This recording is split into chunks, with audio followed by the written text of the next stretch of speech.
नमस्कार दोस्तों। आज मैं इस वीडियो में सरकार जो अभी कृषि से संबंधित 3 नए कानून लेके आई है या जो संशोधन किया है उसका स्वामीनाथन आयोग की रिपोर्ट के साथ में क्या संबंध है उसके बारे में अपने विचार रखूंगा, या सरकार जो अभी जो कृषि से संबंधित जो नीतियां लागू कर रही है उनका स्वामीनाथन आयोग से कितना संबंध है उसके बारे में अपने विचार रखूंगा। सरकार जब शुरू में ये 3 अध्यादेश लेके आई, इन कानूनों से संबंधित अध्यादेश लेके आई, तो मैंने इन सभी अध्यादेशों को गौर से पढ़ा और मेरे को वहाँ पे ऐसा कुछ नहीं लगा जो किसान के खिलाफ हो, बल्कि ये तीनों कानून कहीं ना कहीं किसान को संरक्षण दे रहे थे। लेकिन उसके बाद किसान आंदोलन शुरू हुआ और पिछले 1 महीने से दिल्ली में किसान आंदोलन चल रहा है और बहुत सारे किसान संगठन इसका विरोध कर रहे हैं। अलग अलग तरह की बातें आ रही है, सरकार अपने बात रख रही है कि ये किसानों के हित में है, ये किसान संगठन इसका विरोध कर रहे हैं। तो मैंने सोचा कि क्यों नहीं भाई एक ऐसी न्यूट्रल एजेंसी की रिपोर्ट पे भरोसा किया जाए जिनको किसानों के हित या अहित के बारे में अपनी सिफारिश देने के लिए जिम्मेदारी दी गई थी। तो मैंने स्वामीनाथन आयोग की रिपोर्ट को निकाला। तो आज उसकी 1 बाय 1 जो सिफारिश क्या थी और मौजूदा सरकार अपनी नीतियां किस तरह से लागू कर रही है उसके बारे में मैं उसका कोरिलेशन देखने की कोशिश कर रहा हूं। सबसे पहले स्वामीनाथन आयोग की रिपोर्ट की पेज नंबर 228 और 29 पे स्वामीनाथन आयोग ने सुझाव दिया था कि भाई हर किसान को सोइल हेल्थ कार्ड जारी करो। तो सरकार पीछे 4-5 सालों से देखोगे, वर्तमान सरकार किसानों को सोइल हेल्थ कार्ड इशू कर रही है।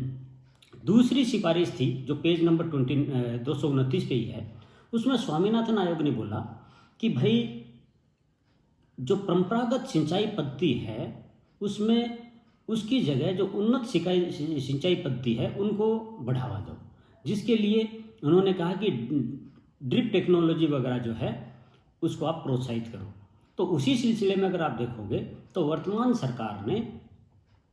सरकार जो है इस तरह की उन्नत सिंचाई पद्धति के जो उपकरण है उसके ऊपर अच्छी खासी सब्सिडी दे रही है। तीसरा, स्वामीनाथन आयोग ने अपने रिपोर्ट के पेज नंबर 229 पे लिखा है कि किसान को सस्ती ब्याज दर के ऊपर लोन दो, और उन्होंने कहा था कि ये ब्याज दर 4% होनी चाहिए। तो मौजूदा समय में आप देखोगे तो सरकार कृषि संबंधित ऋण, किसान क्रेडिट कार्ड हो या अन्य कोई ऋण हो, वो 4% या उसकी दर के ऊपर दे रही है। अगली एक महत्वपूर्ण उनकी सिफारिश ये थी कि जो पेज नंबर 229 और 230 पे दी गई है कि फसल का बीमा होना चाहिए, क्योंकि किसान की जो उपज में बहुत सारे रिस्क इन्वॉल्व होते हैं, जिसमें प्राकृतिक आपदा होती है, सूखे की संभावना होती है। तो आयोग का ये बोलना था कि किसान जब अपनी मेहनत और अपना ऋण लेके जब अपना पैसा उसमें इन्वेस्ट करता है और अगर कोई प्राकृतिक आपदा आ जाती है तो उसको पूरे एक सीजन की फसल बर्बाद हो जाती है, तो उनको कोई प्रोटेक्शन नहीं है। तो उस प्रोटेक्शन के लिए स्वामीनाथन आयोग ने ये सुझाव दिया था कि सस्ती दर के ऊपर फसल बीमा होना चाहिए। अभी तक क्या था कि फसल बीमा में प्रीमियम की दर बहुत हाई थी, क्योंकि जहाँ जितनी रिस्क ज़्यादा होगी प्रीमियम की दर उतनी हाई होगी, और कृषि उपज के साथ यही है कि प्राकृतिक आपदा या अन्य रिस्क बहुत ज़्यादा होते हैं, तो उसका प्रीमियम इतना हाई होता था कि किसान के लिए फसल का बीमा करवाना इकोनॉमिकली वायबल नहीं था। उसके लिए वर्तमान सरकार ने जो है प्रधानमंत्री फसल बीमा योजना चालू की। तो फसल बीमा योजना में ये है कि इस बीमे का जो प्रीमियम होता है उसकी एक बहुत बड़ी राशि सरकार वहन करती है और किसान को उसका एक छोटा सा पेमेंट करना पड़ता है, जिससे क्या है कि ये फसल बीमा का बीमा संभव हुआ। अगली जो उनकी मुख्य सिफारिश थी वो एमएसपी को लेके थी, जो उसके पेज नंबर 14 पे है।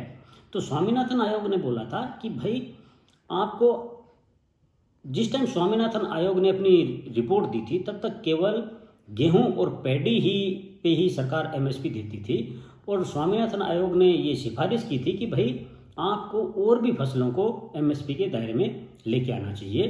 तो आज की तारीख में अगर आप देखोगे तो 23 से 24 ऐसी फसलें हैं जो एमएसपी के अंतर्गत आती है। अगली स्वामीनाथन आयोग की एक अहम सिफारिश थी, वो थी वन नेशन वन मार्केट। तो वर्तमान संशोधन के द्वारा जो एक स्टेट से दूसरी स्टेट में कोई भी कृषि उपज को के व्यापार के ऊपर मतलब अवरोध थे, उनको इन संशोधन के माध्यम से सरकार ने दूर करने का प्रयास किया है, और अभी ये संभव किया है कि भाई कोई भी किसान अपनी उपज देश के किसी भी कोने में बेच सकता है। उसके बाद आता हूँ जो अभी पूरा विवाद चल रहा है, जो 3 नए कृषि कानून आए हैं उसके ऊपर पूरा आंदोलन चल रहा है, उसके बारे में स्वामीनाथन आयोग ने क्या कहा है या उनकी सिफारिश क्या थी।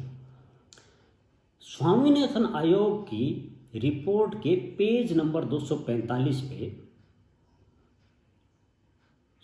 स्वामीनाथन आयोग ये बोलता है कि भाई एसेंशियल कमोडिटीज एक्ट की वजह से किसान को उसकी उपज की सही कीमत नहीं मिल पा रही है, तो उन्होंने सुझाव दिया था कि या तो इस कानून को आप पूरी तरह से ख़त्म कर दो, और या कुछ समय के लिए इसको निलंबित कर दो, और सरकार जो है इस आवश्यक वस्तु अधिनियम के जो प्रावधान है उसको विशेष परिस्थितियों में लागू करे, और कुछ समय के लिए आप उनके परिणाम देखो, और अगर नतीजे अच्छे आते हैं तो इस कानून को पूरी तरह से ख़त्म कर दो।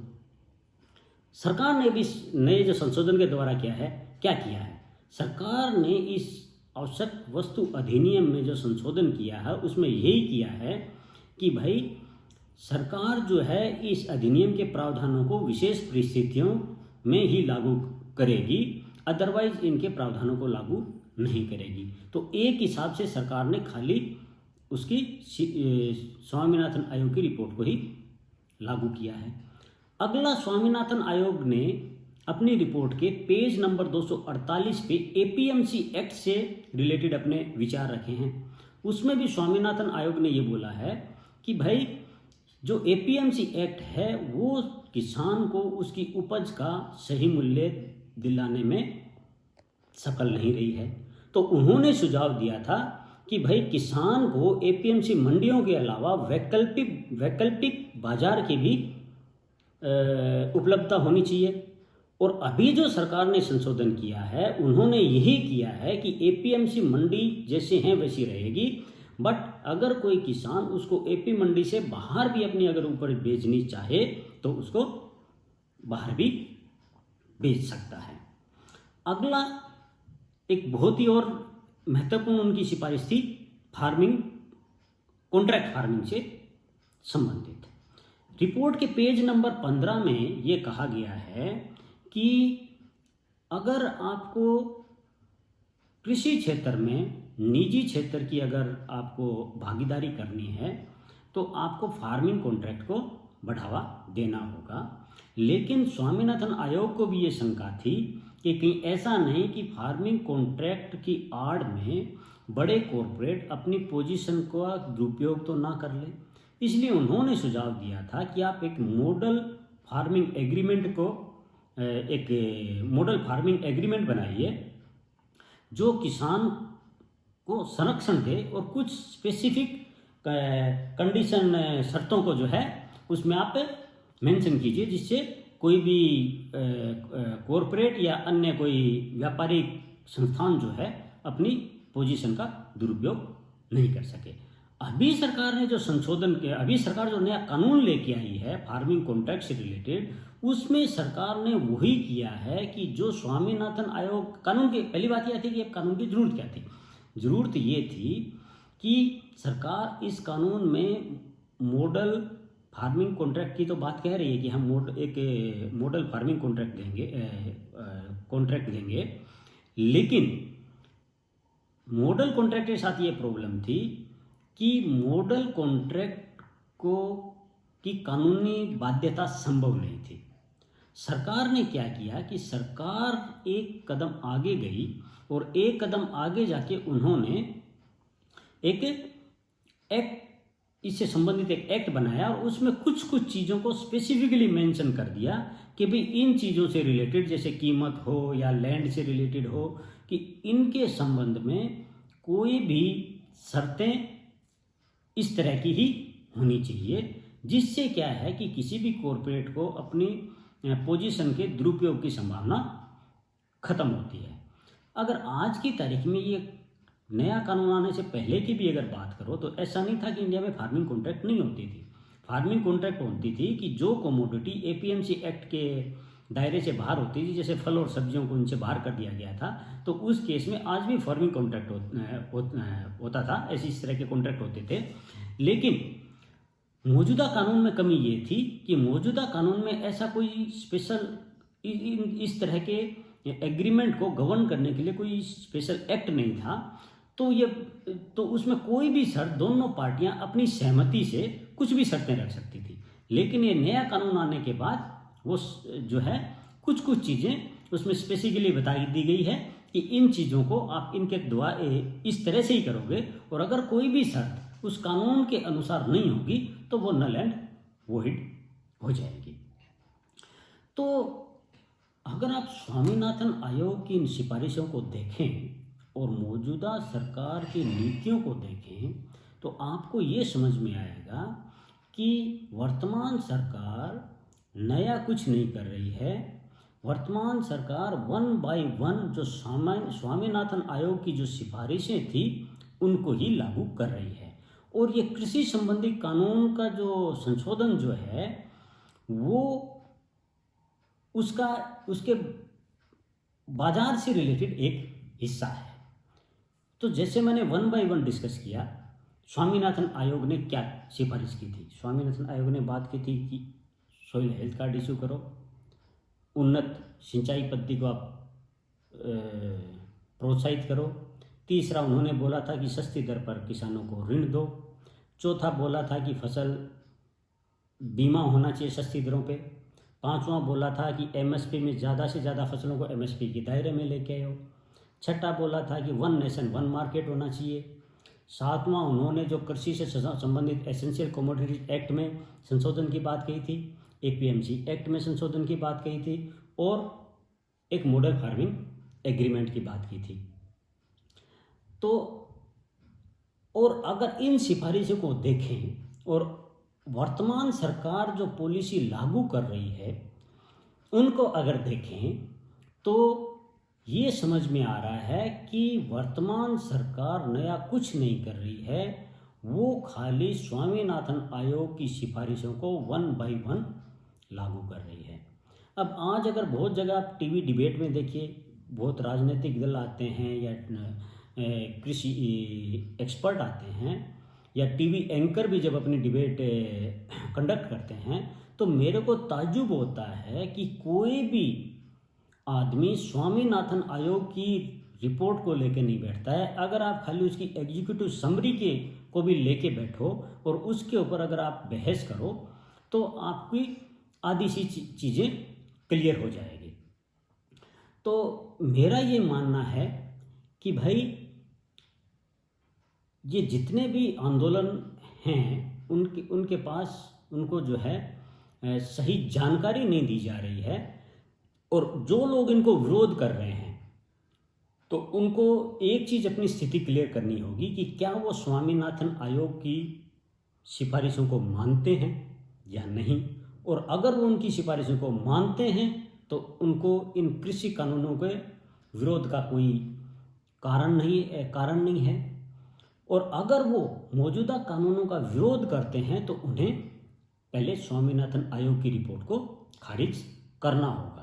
क्योंकि आज तक किसान स्वामीनाथन आयोग की सिफारिशों को लागू करने के लिए अलग अलग किसान संगठनों की समय समय पर मांगे रही है कि भाई आप स्वामीनाथन आयोग की रिपोर्ट को लागू करो, और अब जब सरकार उसको 1 बाय 1 लागू कर रही है तो बहुत सारे ये संगठन उनका विरोध कर रहे हैं। तो मेरे को ये समझ में नहीं आ रहा कि इनकी विरोधाभास का कारण क्या है। तो इसके साथ ही दोस्तों मैं ये वीडियो ख़त्म कर रहा हूँ और उम्मीद करता हूँ कि जो इन कृषि संबंधित कानून के बारे में जो भ्रांतियाँ फैलाई जा रही है उसके बारे में कुछ क्लैरिटी आएगी और आप लोगों से भी अनुरोध करता हूं कि आप किसी की सुनी सुनाई बातों पे मत जाइए। आप स्वामीनाथन आयोग की रिपोर्ट को पढ़िए।